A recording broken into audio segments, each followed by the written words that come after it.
Hi guys, ನಾನಿವತ್ತು ಮಹಾಬಲಿಪುರಂ ಅಲ್ಲಿ.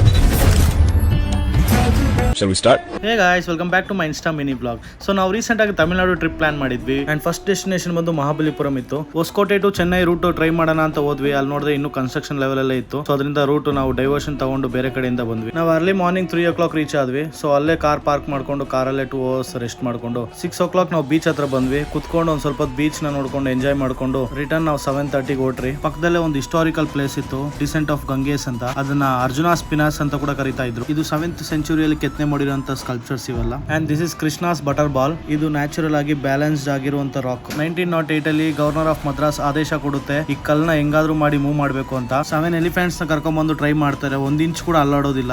ಇದು ವರಹ ಸ್ವಾಮಿ ಟೆಂಪಲ್. ಇದನ್ನ ವರಹ ಕೇವ್ ಟೆಂಪಲ್ ಅಂತ ಕೂಡ ಕರೀತಾರೆ. ಈ ಒಂದು ಅಮೇಸಿಂಗ್ ಹಿಸ್ಟಾರಿಕಲ್ ಪ್ಲೇಸ್ ನ ವಿಸಿಟ್ ಮಾಡ್ಕೊಂಡು ನಾವು ಹೋಗಿದ್ದೆ 5 ರಥಾಸ್ಗೆ. ಇದ್ರ ಬಗ್ಗೆ ಆಲ್ರೆಡಿ ನಾನು ವಿಡಿಯೋ ಮಾಡಿ ಹಾಕಿದೀನಿ. ಯಾರು ಮಿಸ್ ಮಾಡಿದ್ರೆ ದಯವಿಟ್ಟು ಹೋಗಿ ನೋಡಿ. ಅಂಡ್ ಒಂದಂತೂ ಹೇಳ್ಬೇಕು, ತಮಿಳ್ನಾಡಿಗೆ ಯಾವ್ದೇ ಟೈಮ್ ಬಂದ್ರು ಬಿಸಿಲು ಅಂಡ್ ಹ್ಯೂಮಿಡಿಟಿ ಮಾತ್ರ ತಡೆಯಕ್ ಆಗೋದಿಲ್ಲ.